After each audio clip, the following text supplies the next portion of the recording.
আজ আমরা যেটা পড়বো সেটা হচ্ছে ক্রেব সাইকেল। ক্রেব সাইকেল হচ্ছে অ্যাকচুয়ালি গ্লুকোজ যে ব্রেকডাউন হচ্ছে রেসপিরেশন প্রসেসে, তার থার্ড ফেজ হচ্ছে ক্রেব সাইকেল। ক্রেব সাইকেলের কথা যখনই বলা হয় তখন অ্যাকচুয়ালি দেখো যে মানে স্যার হ্যান্স ক্রেবস সে সবার প্রথম এই সাইকেল বা এই প্রসেসটাকে আবিষ্কার করেছিলেন, যে প্রসেসে মাইটোকন্ড্রিয়ার ভেতরেতে যে অ্যাসিটাইল কোয়েটা আসে, সেই অ্যাসিটাইল কোয়েটা একটা সাইক্লিক্যাল ম্যানারেতে ওটা ভাঙে। সেই প্রসেসটাই ইনি আবিষ্কার করেন এবং সেইটারই নাম হচ্ছে ক্রেব সাইকেল। এবং এই জিনিসটা আবিষ্কার করার জন্য উনি নোবেল প্রাইজ পেয়েছিলেন। দেখো আমরা আগেই পড়েছি যে গ্লুকোজ থেকে প্রথম গ্লাইকোলাইসিসে পাইরুভেট হয়, পাইরুভেট থেকে সেটা পাইরুভেট অক্সিডেশন বা পাইরুভেটের জারণের মাধ্যমে তৈরি হয় অ্যাসিটাইল কোয়ে।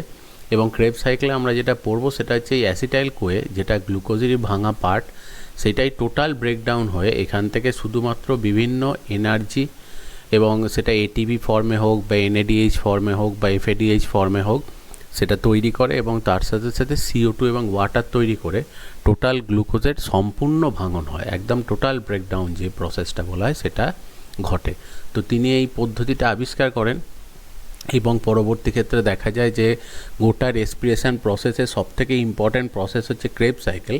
এবং ক্রেব সাইকেলেতেই ম্যাক্সিমাম এনার্জি যেটা তৈরি হওয়ার সেটা হয়, মানে টোটাল দেখা যায় একটা গ্লুকোজ ব্রেকডাউন হলে সেখান থেকে প্রায় আমরা দেখি 38 অণু এটিপি পাওয়া যায়, 38 মলিকিউল, কিন্তু সেখানকার মধ্যে 24 মলিকিউল 24 মলিকিউল এটিপি অ্যাকচুয়ালি পাওয়া যায়, সেটা হচ্ছে ক্রেব সাইকেল থেকে। সেই জন্য ক্রেব সাইকেলটাই খুব মেজর একটা পার্ট। তো সেই জন্যই অ্যাকচুয়ালি হ্যান্স ক্রেবস ওই জিনিসটা আবিষ্কারের জন্য, ক্রেব সাইকেলটাকে আবিষ্কারের জন্য অ্যাকচুয়ালি নোবেল প্রাইজ পায় 1953-তে এবং ফিজিওলজি এবং মেডিসিনের ওপর। এবং যখন তিনি নোবেল প্রাইজটা অ্যাকচুয়ালি পান তখন কিন্তু নোবেল প্রাইজটা দুজন সায়েন্টিস্ট একসাথে শেয়ার করেছিলেন। একজন ছিলেন যেটা হচ্ছে হ্যান্স ক্রেবস, আর সেকেন্ডজন ছিলেন তিনি হচ্ছেন অ্যালবার্ট লিপম্যান।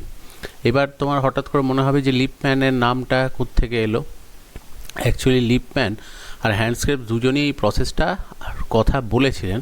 এবার লিপম্যান মেনলি যে প্রসেসটাতে ফোকাস করেছিলেন সেটা হচ্ছে মাইটোকন্ড্রিয়ার মধ্যে দেখো প্রথম যে প্রসেসটা হয় অর্থাৎ পাইরুভেট অক্সিডেশন, এই পাইরুভেট অক্সিডেশন প্রসেসটা আবিষ্কার করেন হচ্ছে লিপম্যান।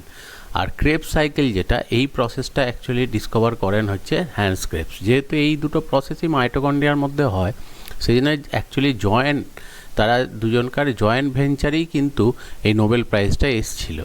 তো নোবেল প্রাইজটা এটা এলেও যেহেতু ক্রেব সাইকেলটাই বেশি ইম্পর্ট্যান্ট সেই জন্য আমরা হ্যান্স ক্রেবসের নামটাই কিন্তু সেখানে শুনে থাকি। কিন্তু অ্যালবার্ট লিপম্যানের দেখবে উল্লেখ পাবে যখন পাইরুভেট অক্সিডেশন পড়েছো তখন দেখবে লিপোইক অ্যাসিড বলে একটা অ্যাসিডের কথা সেখানে দেখবে উল্লেখ ছিল। তো সেটা অ্যাকচুয়ালি লিপম্যানের নাম থেকেই ওই লিপোইক অ্যাসিড শব্দটা এসেছিল। এবার আমরা যেটা পড়ব সেটা হচ্ছে অ্যাকচুয়ালি ক্রেব সাইকেল যে প্রসেসটা, সেই প্রসেসটা। তো ক্রেব সাইকেল গোটাটাই কিন্তু ঘটছে কোথায়, সেটা হচ্ছে মাইটোকন্ড্রিয়ার মধ্যে। এবং অ্যাসিটাইল কোয়ে যেটা রয়েছে, অ্যাসিটাইল কোয়েটা টোটাল ব্রেকডাউন হয়ে মাইটোকন্ড্রিয়ার মধ্যে এই ক্রেব সাইকেলটাকে চালাচ্ছে।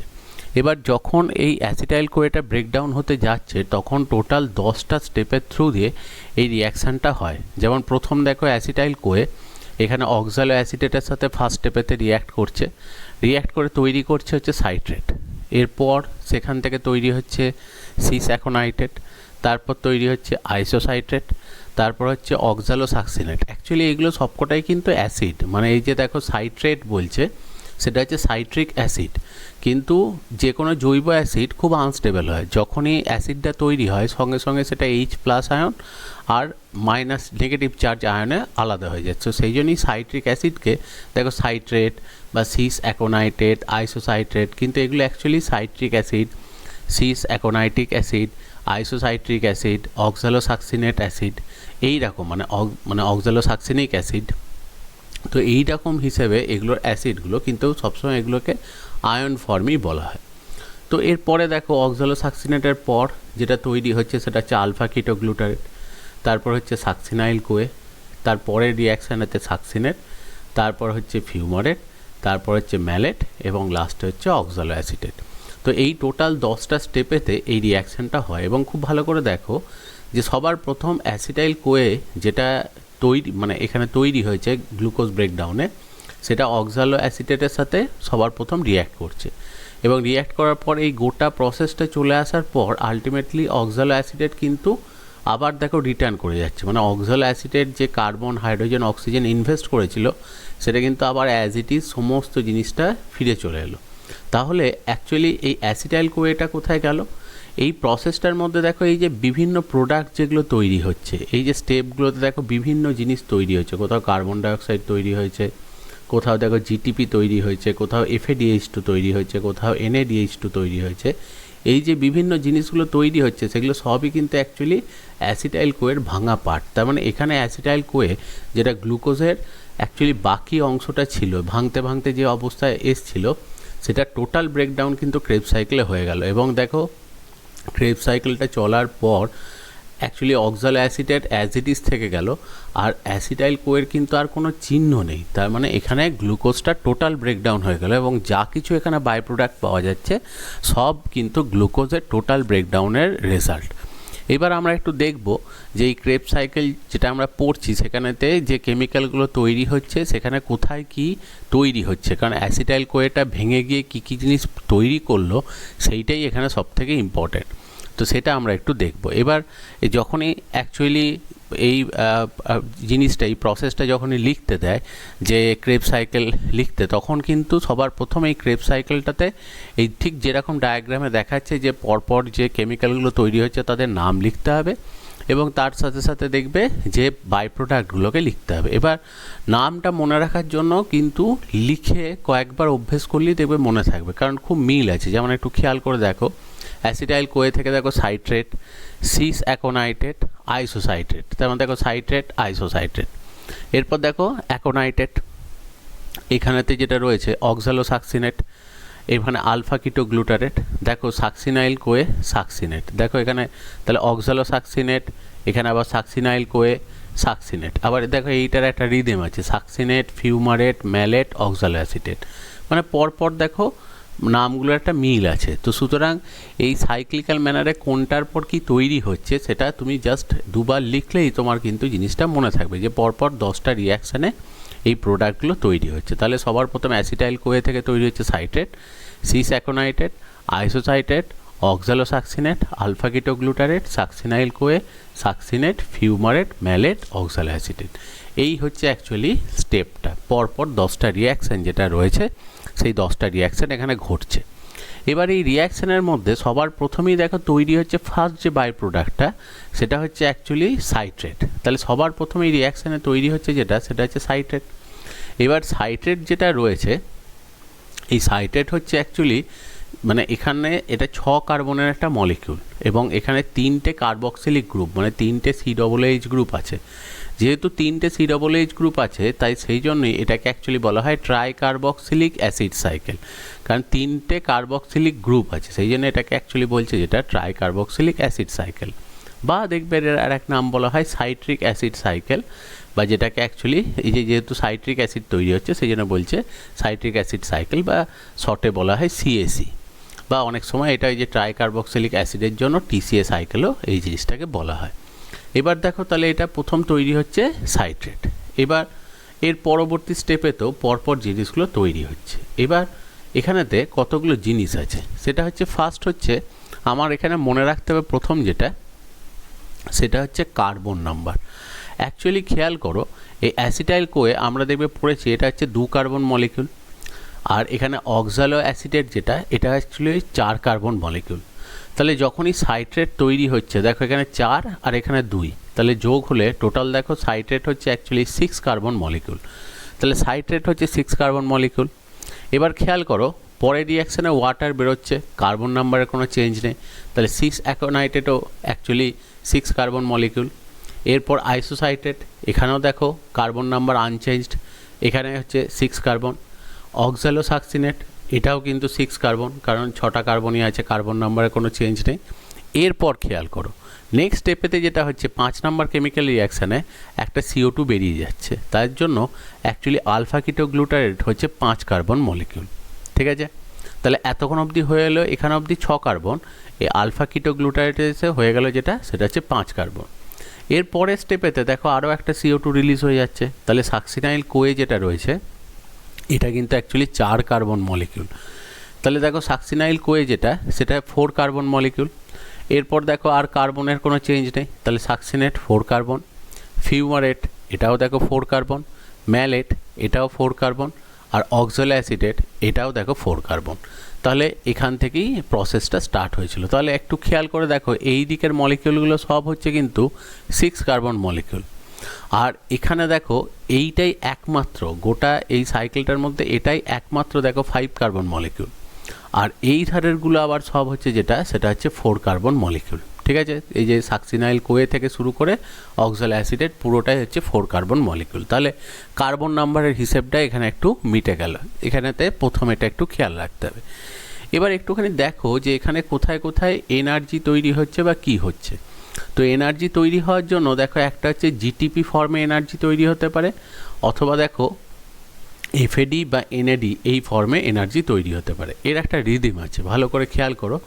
দেখো কেমিক্যাল রিয়াকশান 4, 6, 8, 10, খেয়াল করো 4, 6, 8, 10। তারপরে দেখো পরপর জাস্ট দেখো পরের যে অ্যাকচুয়ালি ইভেন নাম্বার যেটা আসছে, যে জোড় সংখ্যা যেটা, তাহলে সেই সংখ্যাগুলোর মধ্যেতে দেখো এটা রয়েছে। তাহলে দেখো 4, 6, 8, 10, এদের মধ্যে 4, 6 আর 10 এই তিনটেতে এনএডিএইচ তৈরি হচ্ছে, আর অন্যদিকে 8এতে তৈরি হচ্ছে এফএডিএইচ। আমরা জানি দুটোই অ্যাকচুয়ালি হাইড্রোজেন ক্যারিয়ার, দুটো থেকেই পরবর্তী ক্ষেত্রে এনার্জি তৈরি হয়, কিন্তু এনএডিএইচ থেকে যেটা তৈরি হয় সেটা হচ্ছে 3টে এটিপি তৈরি হয়, এফএডিএইচ থেকে 2টো এটিপি তৈরি হয়। কিভাবে তৈরি হয় সেটা আমরা পরে পড়ছি ইলেকট্রন ট্রান্সপোর্ট চেনেতে। তাহলে এখানে দেখো অ্যাকচুয়ালি তৈরি হচ্ছে 3টে করে করে এটিপি, আর এখানে তৈরি হচ্ছে 2টো করে করে এটিপি। আর অন্যদিকে দেখো এই 4 থেকে 10-এর ঠিক মাঝামাঝি কেমিক্যাল রিয়াকশান হচ্ছে 7, সেইখানে দেখো তৈরি হচ্ছে যেটা সেটা হচ্ছে জিটিপি। জিটিপি হচ্ছে অ্যাকচুয়ালি গুয়ানোসিন ট্রাইফসফেট, মানে এটা হচ্ছে অ্যাকচুয়ালি এটিপি, যে এটিপিরই একটা অল্টারনেটিভ ফর্ম। যে এটিপিও যেমন একটা নিউক্লিওটাইড আরএনএর একটা একক যেটা থেকে শক্তি পায়, ঠিক সেরকমই এটাও জিটিপি, এটাও কিন্তু গুয়ানোসিন মানে গুয়ানাইন ট্রাইফসফেট, এটাও কিন্তু অ্যাকচুয়ালি জিটিপি, এটাও কিন্তু শক্তির একটা অল্টারনেটিভ রূপ। তাহলে এখানে যেটা রয়েছে দেখো এনএডিএইচ যেটা রয়েছে, তাহলে এখানেতে অ্যাকচুয়ালি এনএডিএইচ রয়েছে 3টে, এফএডিএইচ রয়েছে একটা, আর জিটিপি রয়েছে যেটা সেটা হচ্ছে একটা, মানে একটা জিটিপি থেকে একটাই অ্যাকচুয়ালি এটিপি তৈরি হয়। এবার খেয়াল করো যে এখানে 3টে যদি থাকে তাহলে এখানে এটিপি কতগুলো তৈরি হবে, তাহলে দেখো এইটা থেকে 3টে এটিপি, এটা থেকে 3টে এটিপি, এখান থেকে 3টে এটিপি, তাহলে টোটাল দেখো এখান থেকে আমরা যেটা পাচ্ছি সেটা হচ্ছে 9টা এটিপি। এটা 3টে, 3টে 6টা, আর 3টে 9টা। এফএডিএইচ2-র জন্য পাই যেটা সেটা হচ্ছে 2টো এটিপি, তাহলে 9টার পর হচ্ছে 10টা 11টা, আর জিটিপির জন্য পাচ্ছি একটা এটিপি, তাহলে 12টা। তার মানে ক্রেবস সাইকেল একবার চললে সেখান থেকে দেখো এটিপি আমরা যেটা পাই সেটা হচ্ছে 12টা। কিন্তু এখানে একটা জিনিস ভাবো, অ্যাসিটাইল কোয়ে আমরা আগেই পড়েছি যে যখনই দেখো যে গ্লুকোজ ব্রেকডাউন স্টার্ট হয়, কোনো গ্লুকোজ ভাঙলে 2টো পাইরুভিক অ্যাসিড তৈরি হয়, এবং 2টো পাইরুভিক অ্যাসিড থেকে 2টো অ্যাসিটাইল কোয়ে তৈরি হয়। তাহলে একটা গ্লুকোজ ভাঙলে গ্লাইকোলাইসিস একবার চলবে, কিন্তু পাইরুভেট অক্সিডেশন বা পাইরুভেটের জারণও হবে কিন্তু দুবার, ন্যাচারালি ক্রেবস সাইকেলও হবে কিন্তু দুবার। তার মানে এটা কিন্তু খুব ভাইটাল জিনিস যে একটা গ্লুকোজ ভাঙলে সেখানে গ্লাইকোলাইসিস একবারই ঘটবে, কিন্তু ক্রেবস সাইকেল হবে কবার? দুবার।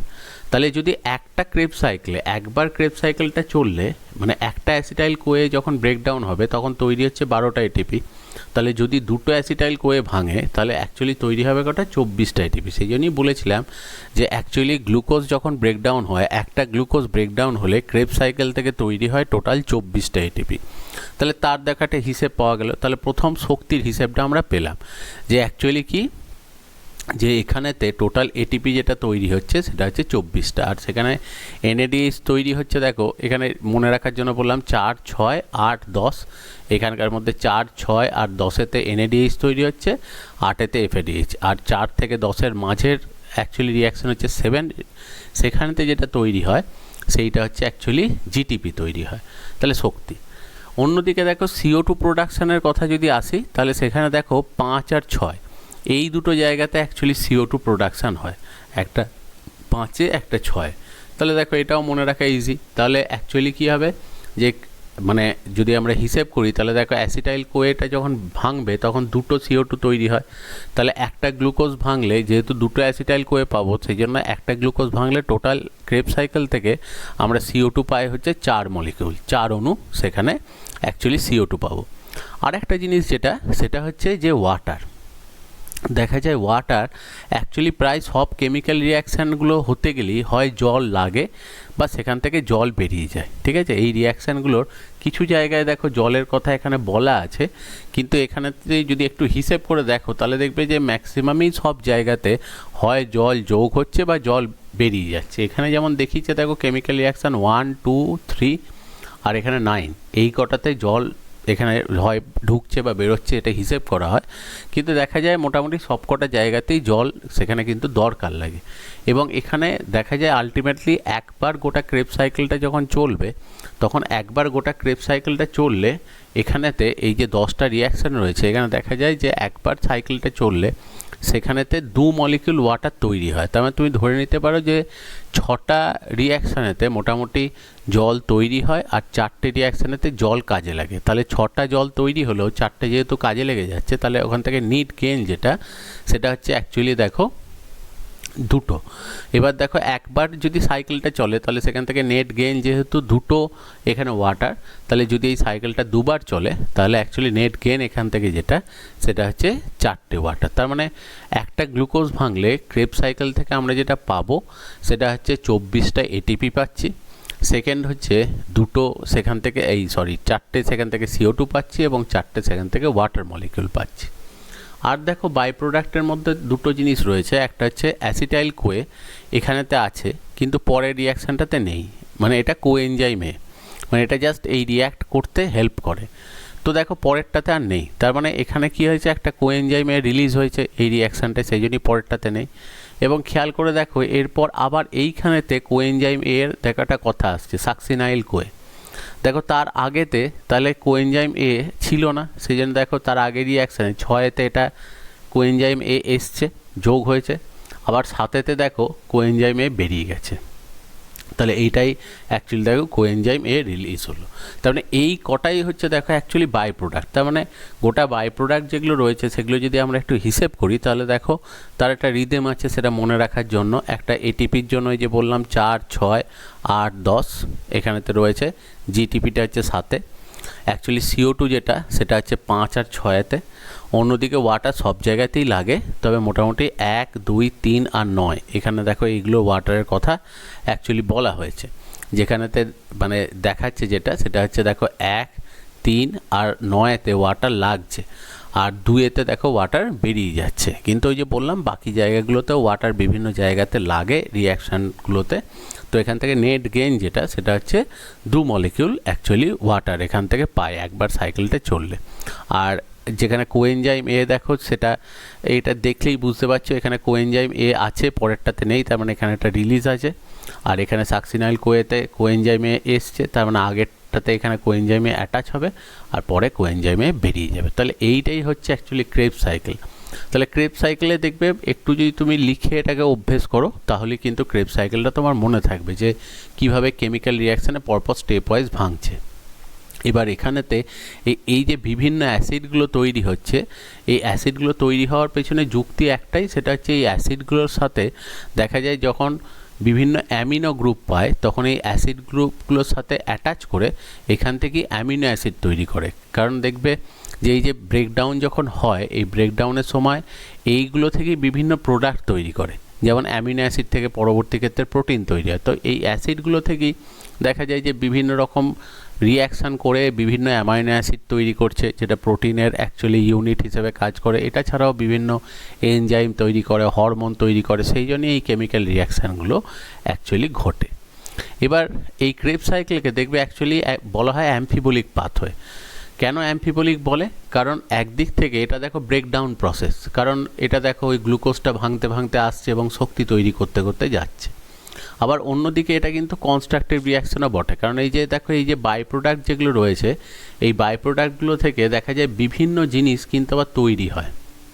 যেমন ধরো অ্যাকচুয়ালি একটা থেকে হয়তো কোনোটা থেকে হয়তো প্রোটিন তৈরি হচ্ছে, কোনোটা থেকে হয়তো আমি বললাম এনজাইম তৈরি হচ্ছে, কোনোটা থেকে হরমোন তৈরি হচ্ছে, কোনোটা থেকে ভিটামিন তৈরি হচ্ছে। যেহেতু একদিক থেকে ভাবতে গেলে এটা দেখো ব্রেকডাউন রিয়াকশান, আবার অন্য দিক থেকে এটা কিন্তু কনস্ট্রাকটিভ রিয়াকশান, যে কিছু কিছু জিনিস তৈরি হচ্ছে। তো সেই জন্য এই কেমিক্যাল রিয়াকশান যেটা রয়েছে ক্রেবস সাইকেল, একে বলে অ্যাম্ফিবলিক পাথওয়ে।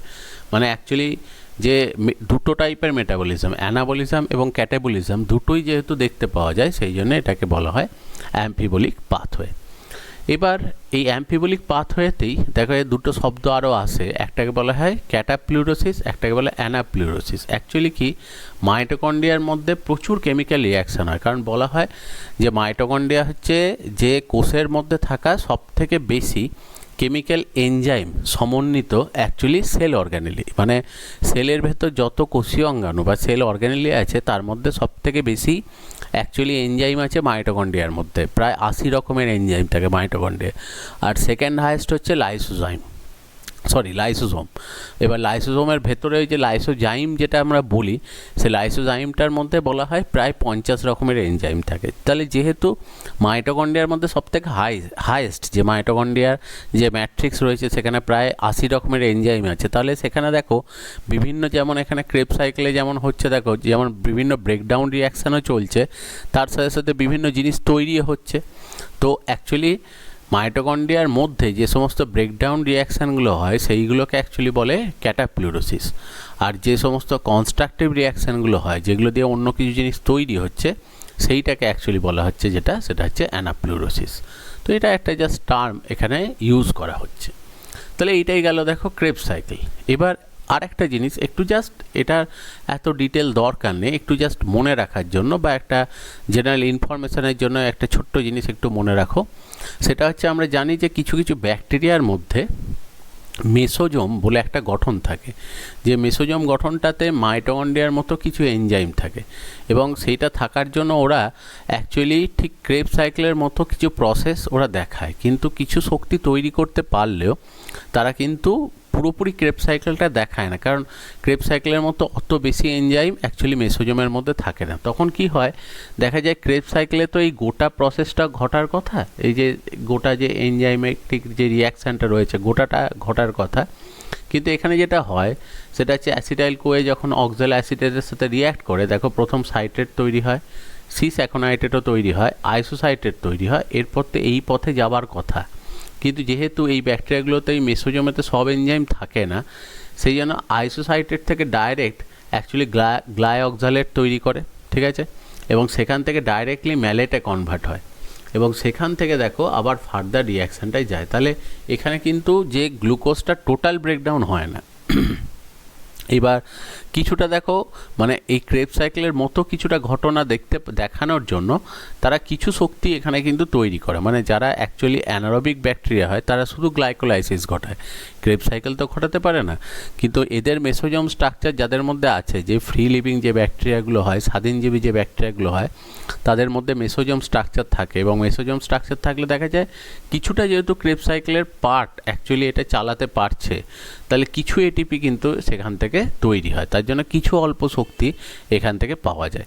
এটা কি অ্যাকচুয়ালি বলে সেটা হচ্ছে ক্রেবস সাইকেল বাইপাস। এবার এই বাইপাসটা অনেক সময় আমাদের দেহকোষও কিন্তু ব্যবহার করতে পারে, যে যদি কোনো সময় দেখা যায় যে রেসপিরেশন রেট খুব বেশি চলছে এবং সেখানে ক্রেবস সাইকেল হাইয়েস্ট রেঞ্জে চলছে, তারপরেও যদি তার এনার্জি রিকোয়ারমেন্ট হয়, যেমন সেখানে অ্যানারোবিক রেসপিরেশন হতে পারে, অবাত শ্বসন হতে পারে, তখন কিন্তু এই অ্যাকচুয়ালি গ্লাইঅক্সালিক অ্যাসিড সাইকেল এটাকে যে বলে, যেহেতু এখানে গ্লাইঅক্সালেট তৈরি হচ্ছে, তাহলে সেই জন্য এটাকে গ্লাইঅক্সালিক অ্যাসিড সাইকেলও বলা হয়, বা অনেক সময় বলে ক্রেবস সাইকেল বাইপাস। সেই জিনিসটাও কিন্তু এখানেতে আমাদের দেহেতেও অনেক সময় দেখা যেতে পারে, কিন্তু মেনলি এটা ব্যাকটেরিয়ার মধ্যে দেখতে পাওয়া যায়। বা অনেক ক্ষেত্রে দেখো অল্টারনেটিভ আর একটা ওয়ে আছে, যে আইসোসাইট্রেট থেকে ডাইরেক্টলি সাকসিনেট তৈরি হতে পারে। এগুলো সবই এনজাইম কন্ট্রোল। ওই যে বলছি দেহের মধ্যে 80 রকমের এনজাইম আছে, এরাই বিভিন্ন রকমভাবে এগুলোকে কন্ট্রোল করে। তো যখন ক্রেবস সাইকেলের সাফিসিয়েন্ট অ্যাকচুয়ালি, মানে সেখানে আর ক্রেবস সাইকেল চালাবার জায়গা নেই, তখন এই বাইপাস অনেক সময় হয়ে কিছু পরিমাণ হলেও এটিপির যোগানটা একটু বাড়ানোর চেষ্টা করে। তো ওটাই বলে ক্রেবস সাইকেল বাইপাস বা গ্লাইঅক্সালিক অ্যাসিড সাইকেল। তো এটা মেনলি ব্যাকটেরিয়ার মধ্যেই দেখতে পাওয়া যায়, তবে আমাদের ক্ষেত্রেও প্রয়োজন হলে শক্তির যোগান দেওয়ার জন্য এই ঘটনা দেখতে পাওয়া যায়। এবার দেখো আমরা চলে আসছি যেটা সবথেকে ইম্পর্ট্যান্ট একটা জিনিস, সেটা হচ্ছে ইলেকট্রন ট্রান্সপোর্ট চেনের দিকে। যে এতক্ষণ অবধি আমরা যেটা পড়ছিলাম, দেখো যে NADH তৈরি হচ্ছে, FADH তৈরি হচ্ছে, সেগুলো থেকে আমরা ATP পাই, কিন্তু কিভাবে সেটা পাই সেটা সম্পর্কেই পড়বো। দেখো এটা মোটামুটি একটা আউটলাইন আইডিয়া। আমরা জানি যে মাইটোকন্ড্রিয়া যেটা থাকে, এটা মাইটোকন্ড্রিয়ার আউটার মেমব্রেন, আর এটা হচ্ছে মাইটোকন্ড্রিয়ার ইনার মেমব্রেন, তাই তো? এটা বহিঃপর্দা, এটা অন্তঃপর্দা। এই মাঝের জায়গাটাকে বলা হয় পেরিমাইটোকন্ড্রিয়াল স্পেস। এখানেও কিছু লিকুইড থাকে, কিছু ফ্লুইড থাকে এবং কিছু এনজাইম থাকে, এবং পাইরুভেট অক্সিডেশনটা দেখবে এইখানে স্টার্ট হয় আর শেষ হচ্ছে এই ভেতরটাতে, এটাকে বলে ম্যাট্রিক্স। আর ক্রেবস সাইকেলটা মেনলি গোটাটাই ঘটে যেটা, সেটা হচ্ছে ম্যাট্রিক্সে। এই ম্যাট্রিক্সের মধ্যেই ক্রেবস সাইকেল চলছে, এবং ওই যে বাই প্রোডাক্ট যেগুলো রয়েছে, যে সাইট্রেট, আইসোসাইট্রেট, সিস অ্যাকোনাইট্রেট, ওইগুলো থেকে যে বাই প্রোডাক্টগুলো তৈরি হয় সেগুলো সব কিন্তু এই ভেতরে, এবং এই ম্যাট্রিক্সের মধ্যেই প্রায় 80 রকমের এনজাইম থাকে। এবার ইনার মেমব্রেনটা এই যে ভেতরের দিকে ফোল্ডিং হয়ে যায়, এটাকেই দেখবে অ্যাকচুয়ালি বলা হয় ক্রিস্টি, এই স্ট্রাকচারটা। আর এর গায়েতেই F0F1 পার্টিকেল থাকে। এই F0F1 পার্টিকেলগুলোই অ্যাকচুয়ালি টারবাইনের মতো কাজ করে, এবং সেটাই এনার্জি তৈরি করতে কাজে লাগে। তো F0F1 পার্টিকেল যেটা রয়েছে, এইটারই বিভিন্ন রকমের নাম আছে। এই F0F1 পার্টিকেল যেগুলো টেনিস র্যাকেটের মতো এর ভেতরের দিকেতে থাকে, সেইগুলোই মানে এখানে এরকম একটা বেস থাকে, এখানে একটা স্টক থাকে লাঠির মতো, আর একটা গোল মাথার মতো থাকে, ঠিক আছে, যেটাকে হেড বলে। তো সেইগুলো সব হেডগুলো অ্যাকচুয়ালি থাকে যেটা, সেটা হচ্ছে ম্যাট্রিক্স বা ধাত্রের দিকে মাথা করে, আর বেস যেটা থাকে সেটা হচ্ছে এখানেতে। এবার এই জিনিসগুলোর নাম যেমন ফার্নান্ডেস মোরান পার্টিকেল বা অক্সিজোম, F0F1 পার্টিকেল, একই জিনিস আর কি সব। F0F1 ATPase, H+ ATPase, ATP synthase, এবং এখানে দেখো ATP সিনথেটেস, এটা ATP সিনথেটেস, এটা ATP সিনথেস। এবং এইভাবে অ্যাকচুয়ালি ATP ফর্মেশন হয়। মানে এই যন্ত্রটায় ধরে নিতে যেতে পারে এটা একটা যন্ত্রের মতো, যেটা ATP তৈরি করতে কাজে লাগে। এবার ফসফোরাইলেশন বলে একটা শব্দ দেখবে আমরা শুনে থাকি। ফসফোরাইলেশন মানে হচ্ছে কোনো সময় কোনো কিছুর সাথে ফসফেট অ্যাটাচমেন্ট হওয়া।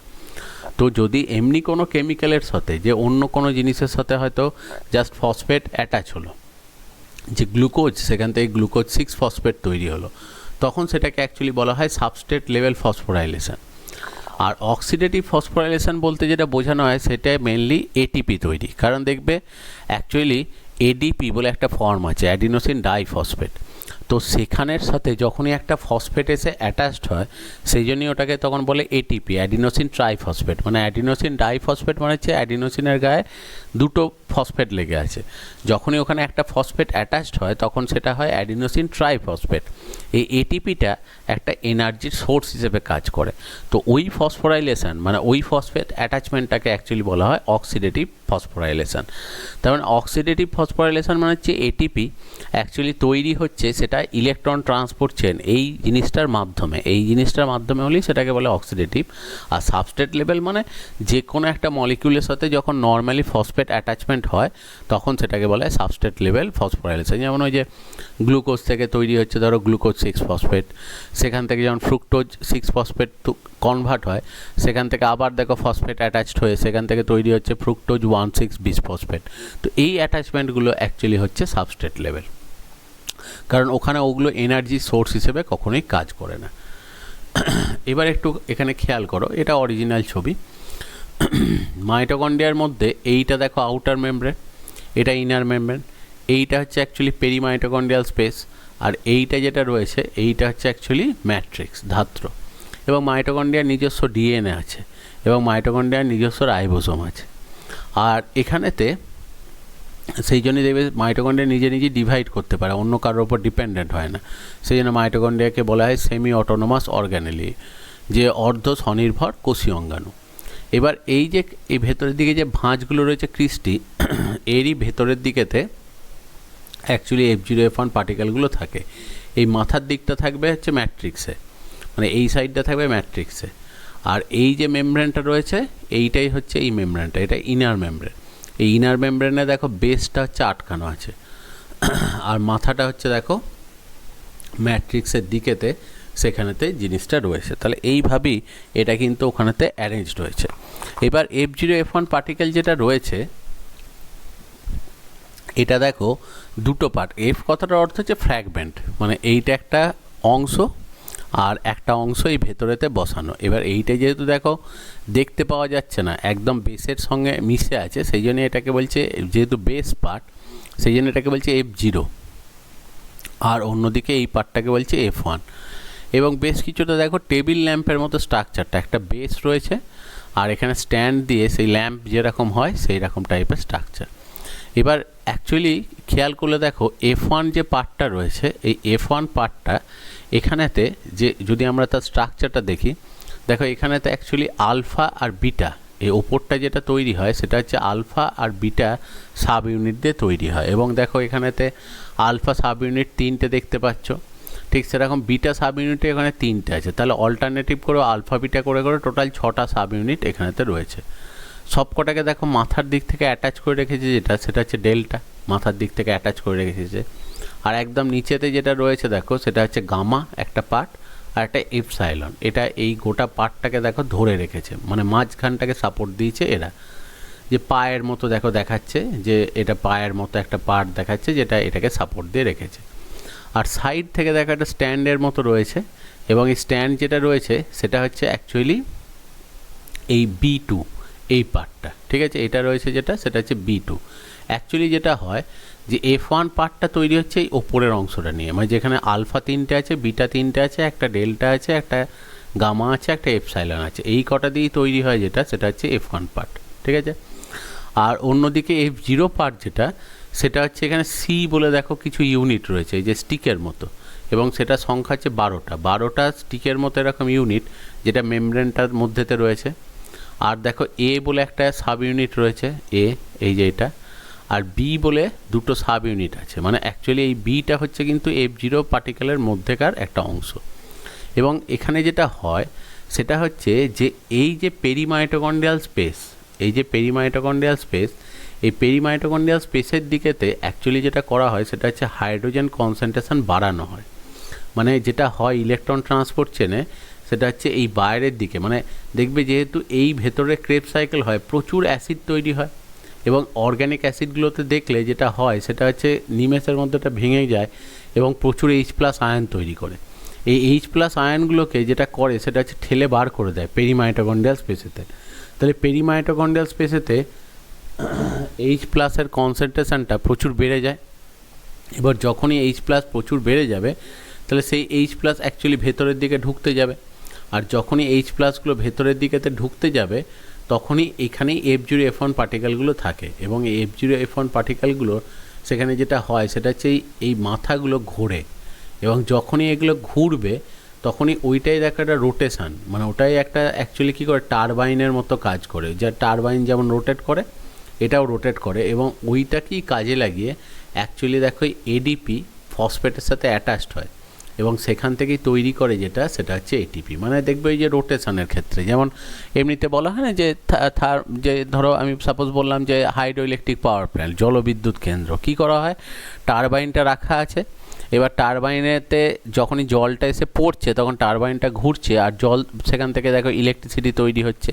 ঠিক সেরকমই দেখবে হাইড্রো ইলেকট্রিক পাওয়ার প্ল্যান্টটা কী করে, বড় বড় কন্টেনারে জল রেখে সেগুলোকে কয়লা পুড়িয়ে ফোটানো হয়, এবং অ্যাকচুয়ালি যেটা করা হয় ওখান থেকে যখন স্টিমটা উঠছে দেখবে টারবাইনগুলো মাথার ওপরে লাগানো থাকে এবং টারবাইনগুলো ঘুরে আর সেখান থেকে এনার্জি তৈরি হয়। এখানেও দেখো এনার্জি তৈরি হচ্ছে কী করে, যখনই H+ আয়নগুলো এখানেতে উঠছে, যখনই H+ আয়নগুলো যায় দেখো এর পাথওয়েটা কিন্তু স্ট্রেট নয়, এটা কি করা আছে, এটা দেখো বেন্ড, এবং এই বেন্ড রাখার জন্যই যেটা হয় সেটা হচ্ছে চরকি যেমন দেখবে ঘোরে, যে দেখবে যে চরকির ক্ষেত্রে তুবড়িতে কী হয় দেখবে একদম ঠিক মাঝখানে আগুনটা ধরানো হয়, তার জন্য যখন তুবড়ির দেখবে আগুনটা যখন স্ট্রেট উঠছে তুবড়িটা কিন্তু নিজের জায়গাতেই আছে, কিন্তু চরকির ক্ষেত্রে দেখবে আগুনটা দেওয়া হয় একটা সাইডে।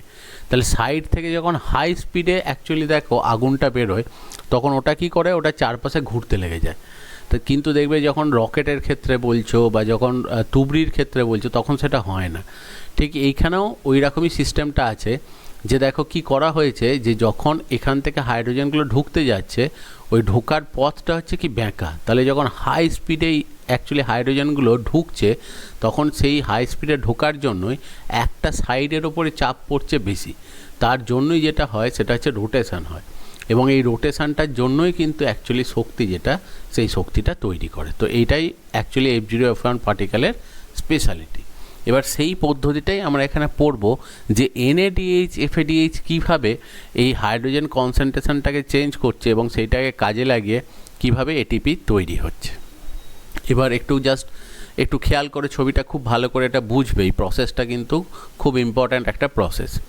দেখো মাইটোকন্ড্রিয়া যে স্ট্রাকচার, মাইটোকন্ড্রিয়ার একটা আউটার মেমব্রেন আছে, একটা ইনার মেমব্রেন আছে, তাহলে এটা হচ্ছে বহিঃপর্দা, এটা হচ্ছে মাইটোকন্ড্রিয়ার অন্তঃপর্দা।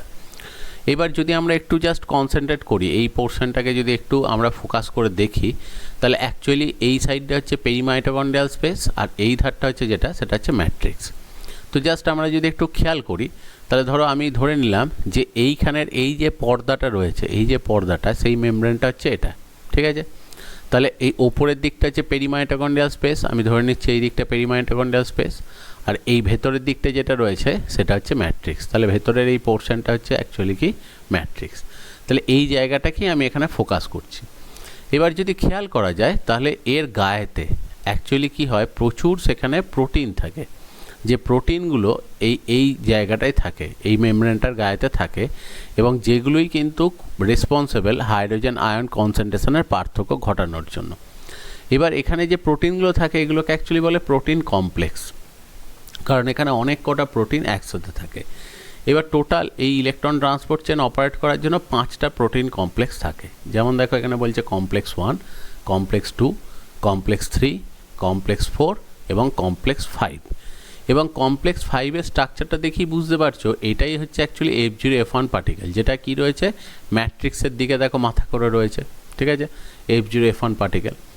এবার অ্যাকচুয়ালি দেখো এই কমপ্লেক্স 1 যেটা, এইখানেতে অ্যাকচুয়ালি NADH যে রয়েছে সেই NADH এইখানেতে হাইড্রোজেনকে দেয়, আর এই কমপ্লেক্স 2 যেটা সেটা হচ্ছে FADH থেকে এই হাইড্রোজেন ক্যারি করে। এটা সবসময় স্পেসিফিক হয় যে NADH পার্টিকুলারলি এখানেই আসবে, FADH পার্টিকুলারলি এখানেই আসবে।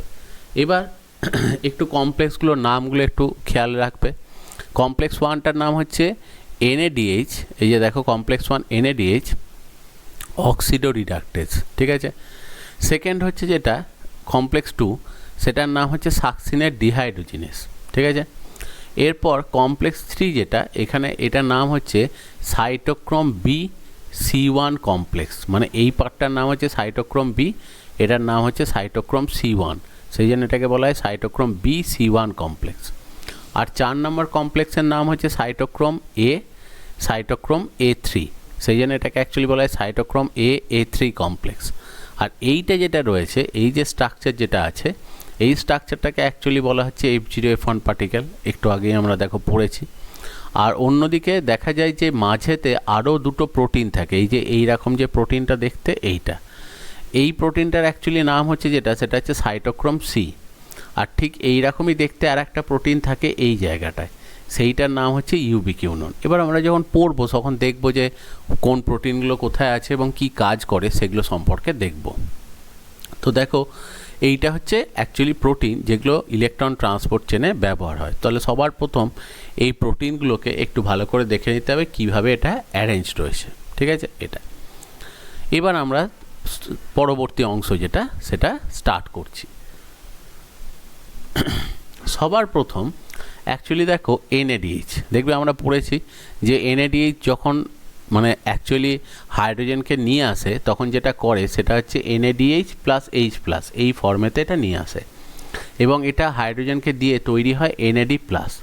তাহলে এখানে অ্যাকচুয়ালি যেটা হয় সেটা হচ্ছে NAD+, এইটা হচ্ছে কেমিক্যালটা, যখনই হাইড্রোজেনের সাথে যোগ হতে যাবে তাহলে Hটাও দেখো হাইড্রোজেনে অ্যাকচুয়ালি পজিটিভ চার্জ আয়ন, তাহলে দুটো পজিটিভ চার্জ তো অ্যাটাচ নিজে নিজে হতে পারে না, তাহলে এর সাথে যখনই হাইড্রোজেন অ্যাটাচ হতে যায় তাহলে দেখো এখানে ধরো H2, তাহলে দুটো হাইড্রোজেন হওয়া মানেই হচ্ছে কি যে 2H+, দুটো H+ আয়ন আছে আর দুটো ইলেকট্রন আছে।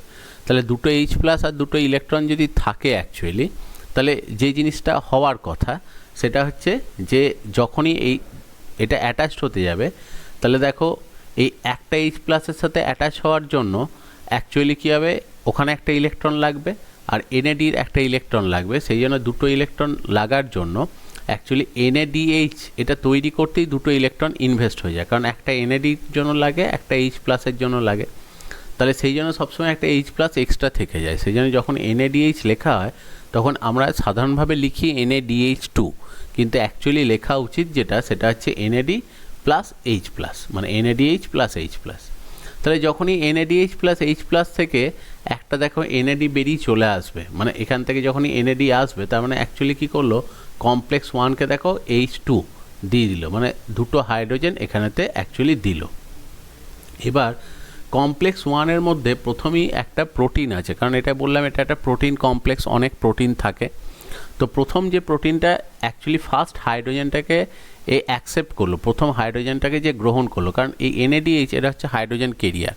দেখবে আমরা অ্যাকচুয়ালি যেটা দেখেছি সেটা হচ্ছে যে গ্লুকোজ যখন ব্রেকডাউন হয়, গ্লুকোজের মাঝখান থেকে, গ্লুকোজ কার্বন হাইড্রোজেন অক্সিজেন, তো এই এই হাইড্রোজেন ট্রান্সপোর্টারগুলো কী করে, ওই মাঝখান থেকে হাইড্রোজেনগুলোকে টেনে টেনে বার করে নিয়ে চলে আসে। এবার যখনই হাইড্রোজেনগুলোকে টেনে টেনে বার করে আনছে, তাহলে গ্লুকোজে কার্বন হাইড্রোজেন অক্সিজেন আছে, হাইড্রোজেনগুলো যখন সব বেরিয়ে চলে যাবে তখন আলটিমেটলি যেটা হবে সেটা হচ্ছে কার্বন আর অক্সিজেন পড়ে থাকবে। তাহলে সেই জন্যই দেখবে CO2 সেটা থেকেই দেখবে আলটিমেটলি তৈরি হয়। তো সেই জন্য এই হাইড্রোজেনগুলোই, এই হাইড্রোজেন কেরিয়ারগুলো অ্যাকচুয়ালি নিয়ে আসছে, সেটা NADH2 হতে পারে বা FADH2 হতে পারে। তাহলে NADH2 সবার প্রথম কী করলো, হাইড্রোজেন নিয়ে এসছে, দিয়ে দুটো হাইড্রোজেন একে দিয়ে দিল, দিয়ে নিজে কনভার্ট হয়ে গেল কি, সেটা হচ্ছে NAD প্লাসে। এবার এই যে হাইড্রোজেনটা রয়েছে, এই হাইড্রোজেনটা আলটিমেটলি কী করলো, দুটো হাইড্রোজেনকে অ্যাকচুয়ালি ফ্ল্যাভিন মোনোনিউক্লিওটাইড, সবার প্রথমে অ্যাকসেপ্ট করেছে যে কি, ফ্ল্যাভিন মোনোনিউক্লিওটাইড। সেখান থেকে পরপর এখানে অনেক কটা FeS মানে হচ্ছে আয়রন সালফার, অনেক কটা প্রোটিন আছে, পরপর অনেক থাকে, প্রায় 150-200 থাকে পরপর। তো এই হাইড্রোজেনটাকে কি করে, এরা একে অপরের থেকে, মানে একে অপরকে ট্রান্সফার করতে করতে এই শেষ অবধি আসে। ধরো পরপর এরকম প্রচুর FeS কমপ্লেক্স আছে, সেখান দিয়ে হাইড্রোজেনটা আস্তে আস্তে এলো। আসার পর কি হবে, যে এর পরবর্তী স্টেজেতে যেটা হয় সেটা হচ্ছে, দেখো এই দিকটা হচ্ছে পেরিমাইটোকন্ড্রিয়াল স্পেস, মানে এই ফাঁকা জায়গাটা। এবার এখানে এরপর যেটা হয়, এই যে H2 যেটা রয়েছে এটা ভেঙে যায়, এটা দুটো H প্লাস আয়ন, মানে দেখবে অনেক সময় বলা হয় প্রোটন, আর দুটো দেখো ইলেকট্রন সেটাতে ভেঙে গেল। এবার যে ব্যাপারটা হচ্ছে, দেখো ফাঁকা জায়গাতে কখনো ইলেকট্রন ওইভাবে পড়তে পারে না, কোনো একটা ফাঁকা জায়গাতে ইলেকট্রন ওইভাবে বাইরেতে কোনোদিনও যেতে পারে না। যেমন কোনো একটা ইলেকট্রিকের তার যদি ছিঁড়ে যায়, তাহলে ইলেকট্রিকের ওই তারটা থেকে কি আমরা ইলেকট্রনকে পড়তে দেখবো? কোনো দিনই সম্ভব নয়। কিন্তু H প্লাস আয়ন যেটা হয়, সেই H প্লাস আয়ন কিন্তু আমরা জানি যে লিকুইড মিডিয়ামের মধ্যে H প্লাস আয়ন যেতে পারে। তাহলে যেহেতু এই ম্যাট্রিক্স যেটা রয়েছে, এই ম্যাট্রিক্সের বাইরে এইটা পেরিমাইটোকন্ড্রিয়াল স্পেসে, এই পেরিমাইটোকন্ড্রিয়াল স্পেসেতে দেখা যায় H প্লাস আয়নগুলো কিন্তু বেরিয়ে যায়, H প্লাস আয়নগুলো ওখান থেকে বেরিয়ে গেল, কিন্তু ইলেকট্রন এরকম ফাঁকা জায়গায় কখনো বেরোতে পারে না। তো সেই জন্যই দেখা যায় যে ঠিক কমপ্লেক্স 1-এর গায়েতে একটা প্রোটিন সবসময় আটকে বসে থাকে, যেইটারই নাম হচ্ছে অ্যাকচুয়ালি ইউবিকিউনন। এবার ইলেকট্রন যেহেতু এরকম ফাঁকা জায়গায় পড়তে পারে না, সে তখন কি হয়, ইলেকট্রনটা ইউবিকিউননে চলে যায়, কারণ ইলেকট্রন কিন্তু এক মলিকিউল থেকে আর একটা মলিকিউলে সেটা ট্রান্সফার হতে পারে, কিন্তু ফাঁকা জায়গায় কখনো জলের মধ্যেতে ইলেকট্রন ওইভাবে ঘোরাফেরা করতে পারে না। জলের মধ্যে H প্লাস আয়ন ঘুরতে পারে, ইলেকট্রন ওইভাবে ফাঁকা অবস্থায় ঘুরতে পারে না। তাহলে দেখো অ্যাকচুয়ালি H2 দুটো হাইড্রোজেনকে এরা ক্যারি করে নিয়ে এসেছিলো, মানে দুটো হাইড্রোজেন দুটো ইলেকট্রন এটা দিয়ে ক্যারি হয়েছিল। এবার এখানে আসার পর যেটা হলো, ইলেকট্রনের রাস্তাটা আলাদা হয়ে গেল, হাইড্রোজেনের রাস্তাটা আলাদা হয়ে গেল। H প্লাস আয়নগুলো চলে গেল পেরিমাইটোকন্ড্রিয়াল স্পেসে, আর ইলেকট্রন যেটা সেটা চলে এলো ইউবিকিউননে। এই হচ্ছে ঘটনাটা। এবার যখন এটা নেগেটিভলি চার্জড আয়ন, দেখো অ্যাকচুয়ালি ম্যাট্রিক্সের মধ্যে এই যে একটু আগে আমরা দেখলাম প্রচুর অ্যাসিড তৈরি হয়, তারপরে ম্যাট্রিক্সের এখানেতে প্রচুর অ্যাসিড আছে। অ্যাসিড আছে মানে দেখবে জৈব অ্যাসিড, মানে ওটা নিমেষের মধ্যে ভেঙে H প্লাস OH মাইনাসে ভেঙে যাচ্ছে, বা অ্যাসিডের মধ্যে ভেঙে যাচ্ছে। যেমন ওই যে দেখবে ধরো সাকসিনিক অ্যাসিড, তো কী হচ্ছে, H প্লাস আর সাকসিনেট আয়নে ভেঙে যাচ্ছে, তাহলে প্রচুর H প্লাস আয়ন অ্যাকচুয়ালি কিন্তু জেনারেলি ম্যাট্রিক্সের মধ্যে আছে। তাহলে এইটাই নেগেটিভলি চার্জ হওয়ার পরই এ কিন্তু একটা অ্যাট্রাকশান ফিল করবে, সেই জন্য এ ছিল অ্যাকচুয়ালি দেখো পেরিমাইটোকন্ড্রিয়াল স্পেসের দিকে, কিন্তু যখনই এখানে দুটো ইলেকট্রন পেলো, যখনই ও নেগেটিভলি চার্জ হলো, তাহলে নিচের দিকে একটা টান অনুভব করবে, যেহেতু এখানে প্রচুর পরিমাণে H প্লাস আয়ন আছে, কারণ প্রচুর দেখবে অ্যাকচুয়ালি ক্রেবস সাইকেলে প্রচুর অ্যাসিড তৈরি হচ্ছে, তাহলে প্রচুর H প্লাস আয়নও তৈরি হচ্ছে, তাহলে ইলেকট্রন থাকার জন্য একটা টান অনুভব করবে, তাহলে নিচেতে সে নেমে চলে এলো। যেই নিচেতে নামলো তাহলে সঙ্গে সঙ্গে কী করবে, দুটো ইলেকট্রন যেহেতু রয়েছে তাহলে অটোমেটিক্যালি দুটো প্রোটনকে সে অ্যাকচুয়ালি অ্যাবজর্ব করবে। তাহলে এখানে দেখো ইউবিকিউনন যেটা করলো, দুটো H প্লাসকে গ্রহণ করলো, তাহলে সঙ্গে সঙ্গে সে নিউট্রাল হলো। এবার নিউট্রাল হওয়ার সাথে সাথেই যেটা হলো সেটা হচ্ছে, যেই দেখো নিউট্রাল হয়ে গেছে, তাহলে এ তো আর কোনো নিচের দিকে টান ফিল করছে না, তাহলে অটোমেটিক্যালি এ তখন কী করছে, আবার ওপরের দিকে উঠে যাচ্ছে। মানে ধরো এটা সেই নৌকার মতো, যে জলের যেটা রয়েছে সেখানে নৌকাটা ভাসছে, কিন্তু দেখা যাচ্ছে নৌকাটার মধ্যেতে একটা হয়তো দেখা গেল যে মেটাল কোনো প্লেট বা কিছু আছে, এবার নিচেতে ধরো একটা বড় ম্যাগনেট আছে, তাহলে কী হবে, ওটাকে টেনে ডুবিয়ে দেওয়ার মতো ডুবিয়ে দিল। কিন্তু যদি আমরা তখন মেটাল প্লেটটাকে ফেলে দেওয়া হয়, মানে এখানে ওই জিনিসটাই বলছে যে যদি দেখো এই ইলেকট্রন যেটা, সেটা যখনই এটার সাথে দেখো অ্যাটাচ হয়ে গেল, বা তুমি এই ম্যাগনেটটাকে যদি এই ওপরেতে তুলে নাও, নৌকার ওপর তুলে নাও, তাহলে দুটো নিয়েই দেখো একসাথে ওপরের দিকে উঠে চলে গেল, কারণ আর তো সেই অ্যাট্রাকশানটা নিচে থেকে টানটা তো আর নেই, তাহলে অটোমেটিক্যালি ওপরে চলে যাবে। তাহলে যখনই দেখো এর অ্যাকচুয়ালি নেগেটিভলি চার্জ ছিল বলে পজিটিভ চার্জের দিকে এসেছিলো, যেই দুটো পজিটিভ চার্জ অ্যাটাচ হয়ে গেল তাহলে তো নিউট্রাল হয়ে গেল, সঙ্গে সঙ্গে আবার কিন্তু ফ্লোট করে ওপরের দিকে উঠে চলে যাচ্ছে। যখনই ওপরের দিকে উঠে গেল, এখানেও আবার একই গল্প। কীরকম গল্প, সেটা হচ্ছে দেখো যে দুটো হাইড্রোজেন যেই যাচ্ছে, তাহলে দুটো H প্লাস আয়ন আছে, দুটো ইলেকট্রন আছে, তাহলে যেটা হবে যে ইলেকট্রন তো বাইরেতে যেতে পারে না, তাহলে ইলেকট্রন কি করবে, পরের যেটা অ্যাকচুয়ালি প্রোটিন কমপ্লেক্স, যেটা কমপ্লেক্স 3, সেই কমপ্লেক্স 3তে ঢুকে গেল, আর অন্যদিকে দেখো H প্লাস আয়ন দুটোকে বার করে দিল কোথায়, পেরিমাইটোকন্ড্রিয়াল স্পেসে। এবার তাহলে দেখো প্রথম এসছে যেটা, এইটা বলেছিলাম দেখো সাইটোক্রোম বি, এরপর সেখান থেকে ওই ইলেকট্রনটা যাবে কোথায়, সেটা হচ্ছে সাইটোক্রোম C1।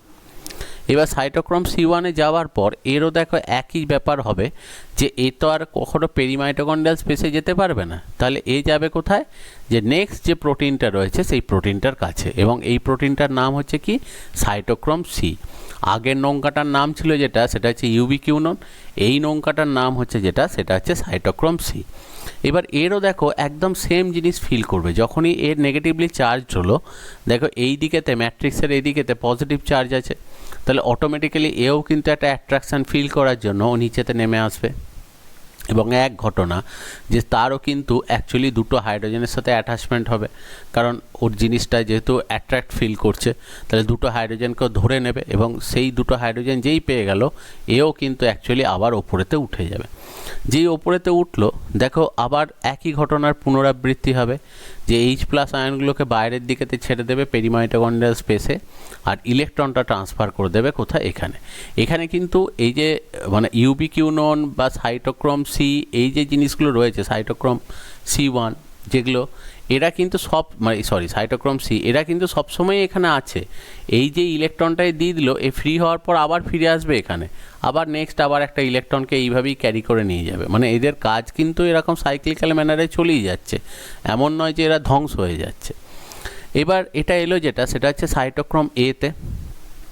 এরপর কি হবে, ওই ইলেকট্রনটা এলো কোথায়, সেটা হচ্ছে সাইটোক্রোম A3, এই কমপ্লেক্সটার মধ্যে। এটা হচ্ছে সাইটোক্রোম A3 কমপ্লেক্স। এবং এখানেতে যেটা হয় যে অ্যাকচুয়ালি যে এরপর এই যখনই ইলেকট্রনটা আসে, এই ইলেকট্রনটার সাথে যে কাজটা হয় সেটা হচ্ছে অ্যাকচুয়ালি H প্লাস আয়ন, এই ইলেকট্রন যেই এখানে আসে, এইখানেতে একসাথে 4টে করে H প্লাস আয়ন ঢোকে, এবং তার সাথে সাথে অক্সিজেন অ্যাকচুয়ালি গৃহীত হয়, যেটা সেটা হচ্ছে যে সাইটোক্রোম A3 এই কমপ্লেক্সটার ভেতর। তার মানে আমরা অ্যাকচুয়ালি যেটা অক্সিজেন যেটা ইনহেল করছি, সেই অক্সিজেনটা কাজে লাগে কোথায়, অ্যাকচুয়ালি এই A3 কমপ্লেক্সে। এবং এখানেতেই অক্সিজেনের সাথে এই H প্লাস আয়ন, 4টে করে H প্লাস আয়ন যোগ হয়, এবং সেইখানেই হেল্প করে যেটা, সেটা হচ্ছে এই ইলেকট্রনগুলো, এই যে ইলেকট্রন ট্রান্সপোর্ট চেনে পরপর এই যে ইলেকট্রনগুলো এক জায়গা থেকে এক জায়গায় ট্রান্সফার হতে হতে এসে লাস্টে আসছে কোথায়, সেটা হচ্ছে অ্যাকচুয়ালি সাইটোক্রোম A3 কমপ্লেক্সে। এবং এখানেতে এসেই এই অক্সিজেনের সাথে H প্লাস আয়ন এই ইলেকট্রনের সহায়তায় যোগ হয়ে তৈরি করে যেটা, সেটা হচ্ছে ওয়াটার মলিকিউল।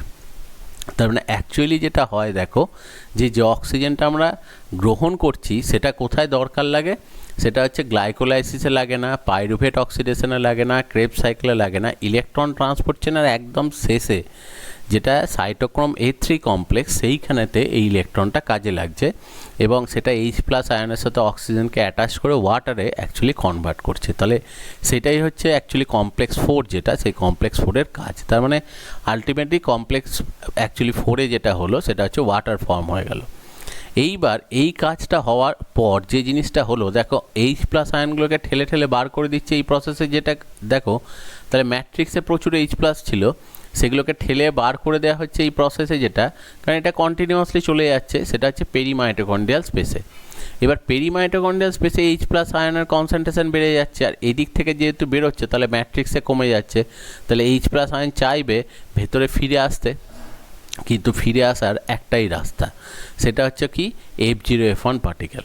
এবার যখনই F0F1 পার্টিকেল দিয়ে এই হাইড্রোজেনগুলো ফিরে আসতে যায় তখনই এই F0F1 পার্টিকেলটা অ্যাকচুয়ালি রোটেট করে, আর যখনই এটা রোটেট করতে শুরু করবে, ওই যে চোরকির মতো ব্যাপারটা বলেছিলাম যে পাথওয়েটা হচ্ছে এরকম করে, মানে H+ আয়নের পাথওয়েটা হচ্ছে এরকম স্ট্রেট এসে এই সাইড দিয়ে, এবার যখনই H+টা এরকম সাইড দিয়ে বেরোবে তাহলে একদিকেতে প্রেশারটা পড়বে, তার জন্য অটোমেটিক্যালি এই বলের মতো জিনিসটা যেটা এটা রোটেট করবে।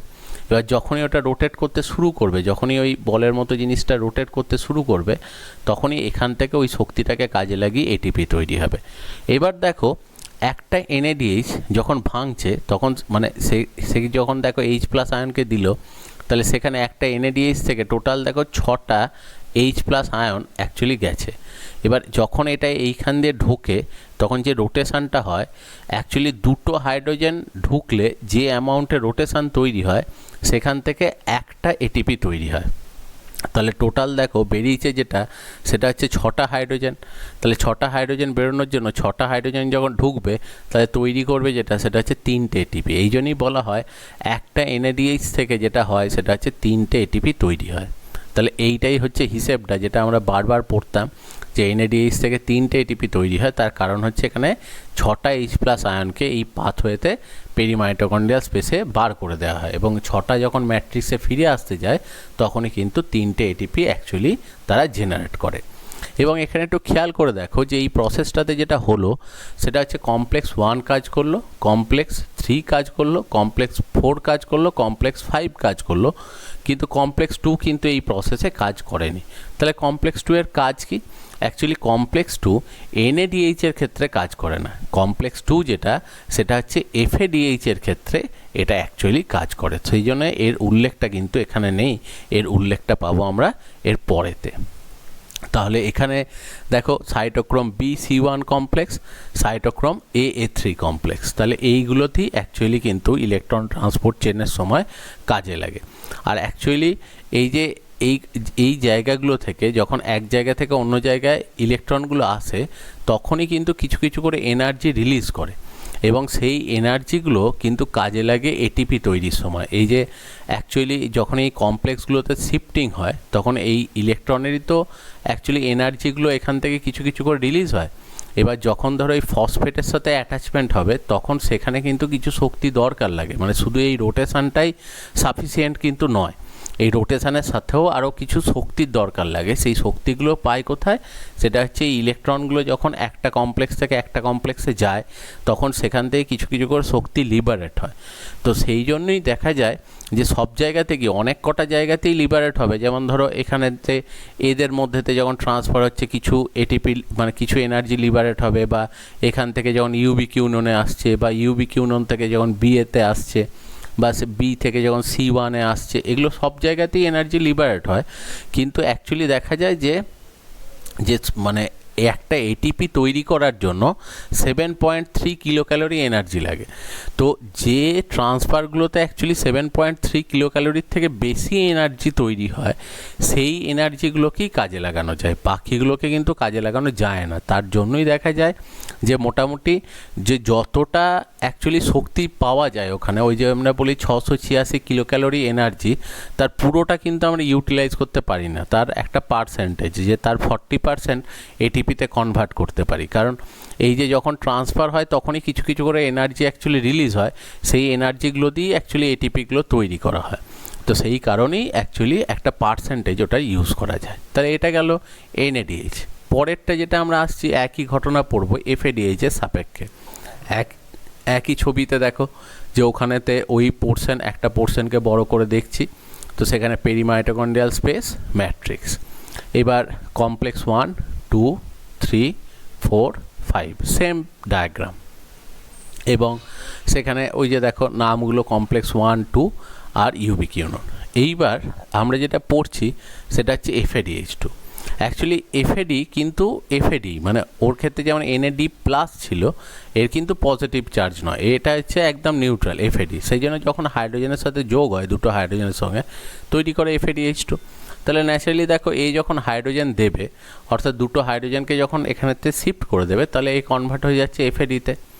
এবার যখনই দেখো ওই এফএডি হিসেবে ও এলো, এফএডি থেকে যখনই হাইড্রোজেনটা ট্রান্সফার হলো, সেখানেতে দেখো অ্যাকচুয়ালি ইউবিকিউনন যে রয়েছে, ইউবিকিউনন এক্ষেত্রে কী করবে, ওই হাইড্রোজেন আর ইলেকট্রন এখানেতে রয়েছে, সেইটা নেবে কোত্থেকে, সেটা নিয়েছে কোত্থেকে, সেটা হচ্ছে কমপ্লেক্স 2 থেকে। এবার কমপ্লেক্স 2 থেকে কী করলো, দুটো ইলেকট্রন নিল, দুটো H+ আয়ন নিল। যেই ওটা নিল, মানে এটা কমপ্লেক্স 2 থেকেই নিচ্ছে, কারণ অ্যাকচুয়ালি কমপ্লেক্স 2-এতেই H2 পেয়েছে, তাহলে সেখান থেকে অ্যাকচুয়ালি দুটো ইলেকট্রন, দুটো হাইড্রোজেন এখান থেকেই পেলো, এবং দুটোকে নিয়ে উপরে গেল। যখনই ও উপরেতে গেল, তাহলে সঙ্গে সঙ্গে দেখো যেটা করলো সেটা হচ্ছে পরবর্তী পর্যায়ে যেটা হয় যে দুটো H+ বাইরে বার করে দিল, দুটো ইলেকট্রন এখানে দিল। ঠিক আছে, তার মানে এই দেখো যেহেতু H2 এই গোটাটাই অ্যাকচুয়ালি নিল যেটা ইউবিকিউনন, তাহলে ইউবিকিউনন নেওয়ার জন্য এর একদম নিউট্রাল হয়ে আছে, তাহলে সে আস্তে আস্তে নিউট্রাল হওয়ার জন্য ওপরে উঠে গেল, দুটো ইলেকট্রন এখানে পাঠালো, H+ আয়ন দুটোকে বার করে দিল।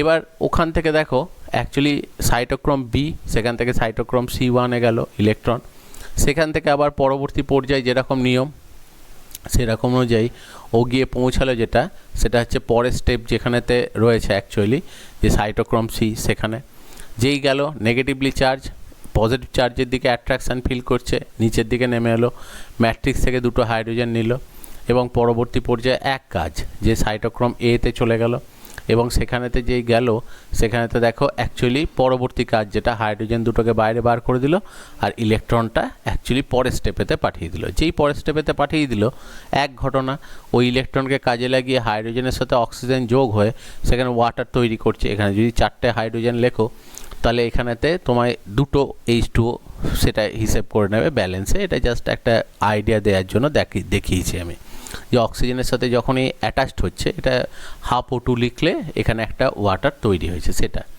সেই জিনিসটা এখানেতে দেখানো হবে। তাহলে দেখো সেখানে এটা তৈরি হলো। এবার এই হাইড্রোজেনগুলোই রিটার্ন করবে কোথায়, সেটা হচ্ছে F0F1 পার্টিকেল দিয়ে। কিন্তু খেয়াল করে দেখো যখন কমপ্লেক্স 2 থেকে ঢুকছে, তখন কিন্তু হাইড্রোজেন যেটা বাইরের দিকে বেরোচ্ছে সেটা কিন্তু দেখো এই দুটো আর এই দুটো, মানে 4টে। তাহলে যখন এই 4টে হাইড্রোজেন এখানে রিটার্ন করবে, তখন এখানে তৈরি হবে যেটা, সেটা হচ্ছে দুটো এটিপি। এই জন্যই বলা হয় এফএডিএইচ থেকে যেটা তৈরি হয় সেটা হচ্ছে দুটো এটিপি। বোঝা যাচ্ছে? তাহলে যখন এনএডিএইচ থেকে হচ্ছে, যে এনএডিএইচ প্লাস H+ থেকে যখন হচ্ছে, সেটা কমপ্লেক্স 1 দিয়ে ঢুকছে, সেখানে 3টে এটিপি তৈরি হয়। কিন্তু এফএডিএইচ যেটা হয় সেটা কমপ্লেক্স 2 থেকে ঢোকার জন্য সেখানেতে অ্যাকচুয়ালি দেখো দুটো এটিপি তৈরি হয়। এবার তোমার মনেতে একটা প্রশ্ন আসতে পারে যে এমন তো হতেই পারে, যেহেতু জাস্ট হাইড্রোজেন ট্রান্সফারের ব্যাপার আছে, তাহলে NADH2 এখানে কমপ্লেক্স 2-তে ঢুকতেই পারে, আর FADH2 হাইড্রোজেনটা কমপ্লেক্স 1-কে দিতেই পারে, কিন্তু কখনোই সেটা পারে না। তার কারণটা হচ্ছে অ্যাকচুয়ালি FADH2 যে জিনিসটা, এই FADH2টা কাকে ইলেকট্রন, মানে অ্যাকচুয়ালি হাইড্রোজেন কাকে দিচ্ছে দেখো, সেটা হচ্ছে কমপ্লেক্স 2-কে। কমপ্লেক্স 2 এর নাম কি, সেটা হচ্ছে সাকসিনেট ডিহাইড্রোজিনেস। একটু ভালো করে খেয়াল করে দেখো যে অ্যাকচুয়ালি 8 নাম্বার কেমিক্যাল রিয়াকশানটাতে FADH2 তৈরি হতো, আর 8 নাম্বার কেমিক্যাল রিয়াকশানটাকে অপারেট করে যে এনজাইমটা, তার নামই হচ্ছে সাকসিনেট মানে ডিহাইড্রোজিনেস। অর্থাৎ এই এনজাইমটাই অ্যাকচুয়ালি FADH2 তৈরি করে, এবং এই ডাইরেক্টলি, ঠিক আছে, যেহেতু কমন এনজাইম, এই ডাইরেক্টলি ওকে ইলেকট্রন ট্রান্সপোর্ট চেনে ঢুকিয়ে দেয়। তাহলে FADH2 এইখানেতেই তৈরি হয় এবং এখানেই ডাইরেক্টলি প্রবেশ করে যায়। তাহলে এ তো আর FADH2 ওখানে তৈরি হওয়ার পর তার বেরোনোর সুযোগ পাচ্ছে না, ওখানে তৈরি হয়ে ইলেকট্রন ট্রান্সপোর্ট চেনে চলে যাচ্ছে। সেজন্য বাধ্য হয়েই দেখো এখানে 4টে হাইড্রোজেন এখানে তৈরি হচ্ছে। যেহেতু FADH2 এখানেই তৈরি হয়ে এদিকে ঢুকে যাচ্ছে, তাহলে NADH2 মানে অ্যাকচুয়ালি কি এখানে বাইন্ডিংয়ের সুযোগই পাবে না। তাহলে NADH বাইন্ডিং হতে হবে, দেখো সেটা হচ্ছে 1ই হতে হবে। তাহলে FADH2 কোনোদিনও দেখো এই 2 থেকে বেরিয়ে এসে 1-এতে অ্যাটাচড হতে যেমন পারবে না, সেরকম NADH2ও কখনো কিন্তু এখানে অ্যাটাচড হতে পারবে না। একে সবসময় কমপ্লেক্স 1ই অ্যাটাচড হতে হবে। সেই জন্যই NADH2 থেকে সবসময় 3টে করে ATP তৈরি হয়, আর FADH2 থেকে যেটা হয় সেটা হচ্ছে সবসময় 2টো করে সেখানে ATP তৈরি হয়। তাহলে এই ঘটনাটাই অ্যাকচুয়ালি হচ্ছে ইলেকট্রন ট্রান্সপোর্ট চেন, বা যেটাকে অ্যাকচুয়ালি বলা হয় কেমো অসমোটিক হাইপোথিসিস। কারণ দেখো এই যে H+, এটা একটা কেমিক্যাল মলিকিউল, সেটা অসমোসিস প্রসেসে একদিক থেকে যখনই একদিকে আসতে যাচ্ছে আর কি, তখনই দেখো এই কেমিক্যালগুলোর ওই অসমোটিক প্রসেসে এদিক ওদিক ট্রান্সফার করার জন্যই এই ঘটনাগুলো ঘটছে। সেই জন্যই এটাকে বলা হয় কেমো অসমোটিক হাইপোথিসিস। তাহলে এই হচ্ছে অ্যাকচুয়ালি ইলেকট্রন ট্রান্সপোর্ট চেন, এবং ইলেকট্রন ট্রান্সপোর্ট চেনেতে যে ATP তৈরি হয় সেই ATP তৈরি হওয়ার ব্যাপারটা। এবার দেখো কিছু ইজি জিনিসে চলে আসছি, সেটা হচ্ছে রেসপিরেশনের অ্যাকচুয়ালি কিছু ফ্যাক্টরস। এবার ফ্যাক্টরসের মধ্যে খুব কমন যেগুলো, যে এক্সটার্নাল যে ফ্যাক্টরগুলো রয়েছে, যেমন টেম্পারেচার বাড়লেই প্ল্যান্টের মধ্যে স্ট্রেস তৈরি হয়, তাহলে রেট অফ রেসপিরেশন বাড়বে। CO2-র অ্যামাউন্ট যদি বেড়ে যায় তাহলে রেট অফ রেসপিরেশন কমে যাবে, কারণ অ্যাকচুয়ালি রেসপিরেশনের বাই প্রোডাক্ট হচ্ছে CO2। আবার অন্যদিকে O2 যত বাড়বে সেখানে দেখো রেসপিরেশন রেট বাড়বে, কারণ O2 রেসপিরেশনের জন্য দরকার, র মেটেরিয়ালের মধ্যে একটা পড়ছে। সানলাইট যত বাড়বে প্ল্যান্টের মধ্যে দেখো ফটোসিনথেসিস রেট বাড়বে, এনার্জি রিকোয়ারমেন্ট বাড়বে, অটোমেটিক্যালি রেট অফ রেসপিরেশন বাড়বে। বিভিন্ন স্টিমুলেশন যত অ্যাপ্লাই করা হবে তাতে দেখা যাবে যে যত প্ল্যান্ট অ্যাক্টিভ হবে তত কিন্তু সেখানে রেট অফ রেসপিরেশন বাড়বে। আর ইনজিউরি হলে যেহেতু প্ল্যান্টের রিকভারির একটা ব্যাপার থাকে, তাহলে শক্তি লাগে, সেই জন্য রেট অফ রেসপিরেশন বাড়বে। মানে সিম্পলি যেখানে যেখানে শক্তি দরকার লাগবে সেখানেই তোমার কিন্তু রেট অফ রেসপিরেশন বাড়বে। আর কিছু দেখো অ্যাকচুয়ালি মানে তোমার ইন্টারনাল ফ্যাক্টর আছে, যে ইন্টারনাল ফ্যাক্টরগুলো রেসপিরেশনের জন্য যায়। যেমন দেখো ওয়াটার, অ্যাকচুয়ালি ওয়াটার অ্যামাউন্ট যত বাড়বে তাহলে ওয়াটার তো যেটা হয় দেখো সেটা হচ্ছে রেসপিরেশনের বাই প্রোডাক্ট, তাহলে ওয়াটারের পরিমাণ বাড়লে রেসপিরেশন অটোমেটিক্যালি দেখো কমে যাবে। অন্যদিকে প্রোটোপ্লাজমিক কনসেন্ট্রেশন, এবার প্রোটোপ্লাজমিক কনসেন্ট্রেশন যদি খুব কম হয় তাহলে অটোমেটিক্যালি সেলগুলোর ওপর স্ট্রেস বেশি হয়, মানে ডিহাইড্রেট হয়ে যাচ্ছে, জলের পরিমাণ কমে যাচ্ছে, তাহলে তখন কিন্তু আবারও রেট অফ রেসপিরেশন বেড়ে যাবে। রেসপিরেটরি সাবস্টেন্স, যত দেখো কার্বোহাইড্রেট বেশি থাকবে তত তাড়াতাড়ি রেসপিরেশন হবে, মানে রেসপিরেশন রেট বেড়ে যাবে।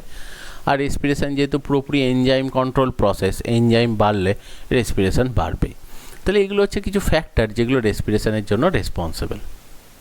এবার একটা জিনিস আছে, এটা খুব ইম্পর্ট্যান্ট, যেটা হচ্ছে রেসপিরেটরি কোশেন্ট, মানে হচ্ছে অ্যাকচুয়ালি রেসপিরেশনে যে CO2টা তৈরি হচ্ছে আর রেসপিরেশনে যে অক্সিজেনটা গ্রহণ করছে তাদের একটা রেশিও, মানে হচ্ছে যে CO2টা মানে produce CO2 by actually intake oxygen, সেটার অ্যামাউন্টটা কি বলে, যেটা সেটা হচ্ছে RQ, রেসপিরেটরি কোশেন্ট। দেবে ফটোসিনথেসিসে পড়েছে PQ। তো কার্বোহাইড্রেটের ক্ষেত্রে মানে মেনলি তো অর্গ্যানিক মলিকিউলগুলোই রেসপিরেশনে যায়, কার্বোহাইড্রেটের অ্যাকচুয়ালি RQ ভ্যালু হচ্ছে 1, প্রোটিনের হচ্ছে 0.8, আর ফ্যাটের হচ্ছে যেটা সেটা হচ্ছে 0.7। মানে এটা সবসময় অ্যাকচুয়ালি যে মানে এই ফ্যাট যেটা থাকে সেটা হচ্ছে 0.7, এটা সবসময় এটা হয়ে থাকে আর কি। মোটামুটি এটা একটা দিয়েছে যে কার্বোহাইড্রেটেরই সব থেকে বেশি সেখানে কিন্তু মানে হয় আর কি, এই জিনিসটা এখানে বলেছে। বেশ, আর কতগুলো ঘটনা দেখো, একটা রয়েছে সেটা হচ্ছে পাস্তুর এফেক্ট।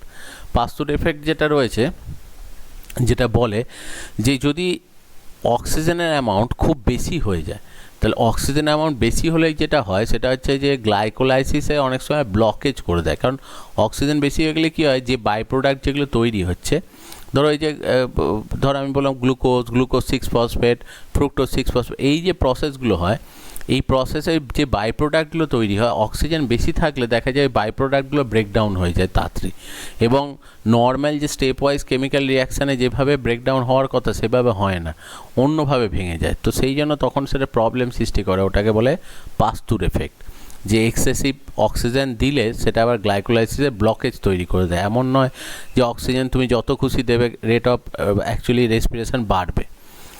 এক্সটিংশন পয়েন্ট, এটা একটা যেটা বলে যে দেখবে আমরা বলি যে একটা সার্টেন অক্সিজেন সবার দরকার, তার থেকে যদি কম অক্সিজেন কেউ পায় তাহলে তার যেটা হয় সেটা হচ্ছে অ্যানারোবিক রেসপিরেশন চলে, অবাত শ্বসন চলে।